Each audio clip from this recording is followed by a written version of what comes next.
me Miss Villarreal. Okay, so how long have you been a teacher? I've been a teacher for about 2 years. I graduated in 2020, pandemic year, very hard. And I started giving classes on late 2021, starting of 2022. Oh, so you're there. I barely got there, guys. Okay, and what inspired you to be a teacher? How do you got there? Honestly, I do love kids. I love teaching them new stuff and seeing how they are truly little sponges and like just absorb everything. You teach them good or bad, so try to teach them good things. And yeah, teach them that learning can always be fun, joyful. You don't need to, class doesn't have to be boring. You can still learn while dancing, while doing activities, while singing.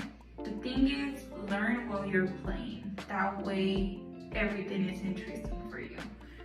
Especially because they're kids. Especially because they're kids, you cannot tell them a boring story. They're gonna sleep in your class and not even care that they're sleeping in your class. So you need to keep them active. Show them, hey, look, this is amazing. Look, there's an apple. Yes, this is why apples are great. So how do you motivate your team, like the kids that you work with?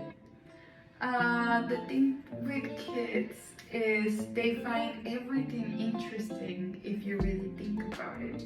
You just have to give them ways of keep them interested. If we are talking about math or an English story or yada yada, you just need to keep them there on the fence. Like, oh, I'm learning, and make them understand why this that they're learning is amazing.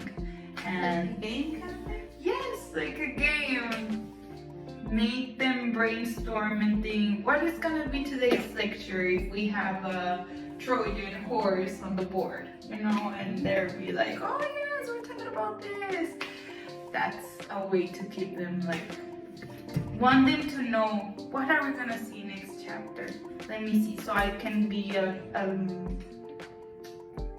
further from the other ones and know what's going on before everyone else.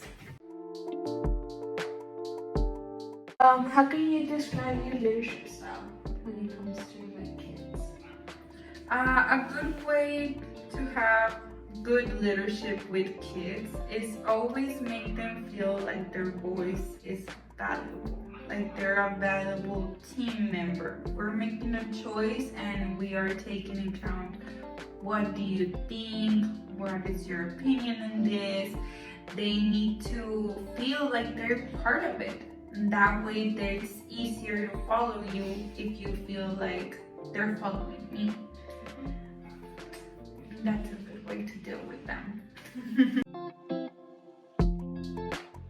How do you handle conflict in like with the kids? Because I mean they're kids. They're conflict. They are very conflictive. They're kids.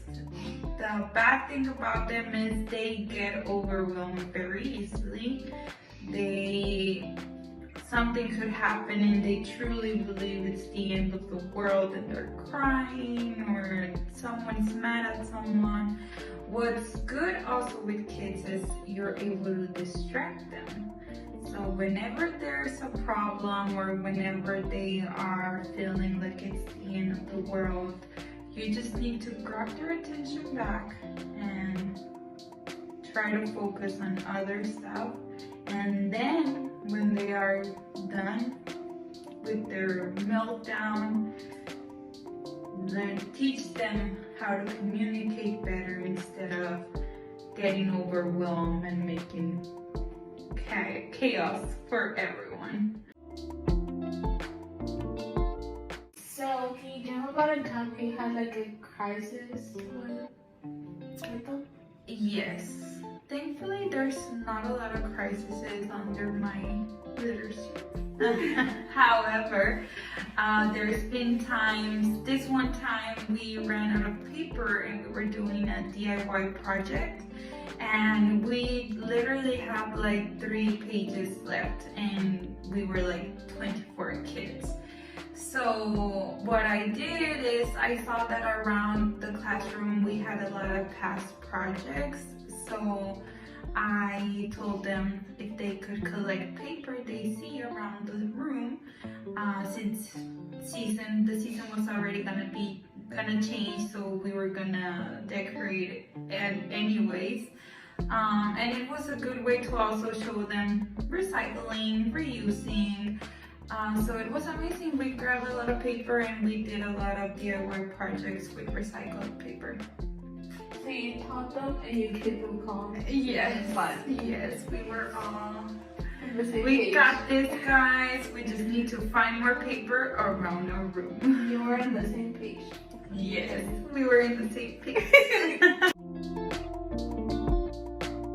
So how do you implement like teamwork with the kids? Like hard? Whenever I get a new group, I always try to play a game right at the beginning that it's called cats or dogs.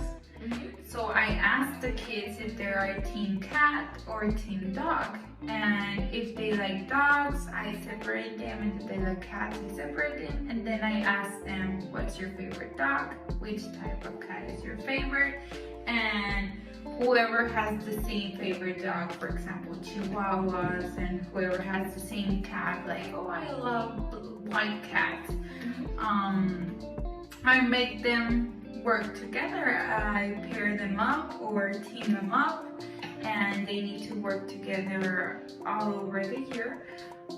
And it's easier for them to bond on something they have in common, and They have someone to socialize with. exactly, they understand. They're like, oh, we can work together because we both like Chihuahuas, so that makes sense for them. And we love dogs, we love cats. And we love dogs and we love cats. Yes.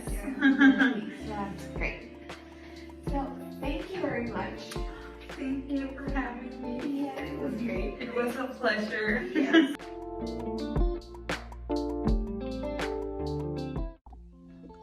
Okay, so all throughout the semester I learned that there was way more kinds of leaderships than I actually thought that we had.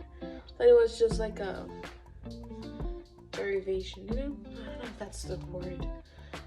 Like the same, just different sides of it. Not that there was like completely different of them. Like sure, they're all leaderships, but they all create different outcomes and they all have their unique characteristics. And I found that so interesting, to be honest. As I've mentioned throughout like the weeks and throughout the reflection videos that we had, I did not really know which kind of leader I was, and I don't know, I think it helped me determine or like settle in for myself what kind of leader I was. I figured out that I was the kind of leader who adapts to their followers. I do like to do that a lot. I see what they need. Like I try to guide them at first. I try to see what they're doing, and then I proceed to like explain to them. Like if I see that they need help, I go, and however they understand, I try to explain to them. So it's easier for them, because a lot of people, the way that there's a lot of kind of leaderships is a lot of kind of ways of learning for people. So I think it's very important to like adapt and being able to have that kind of switch, I think. So yeah, that's pretty much what I learned this semester, and I'm pretty excited. I was really excited throughout it, and with all the questionnaires and all that. It was really nice. So yeah, thank you.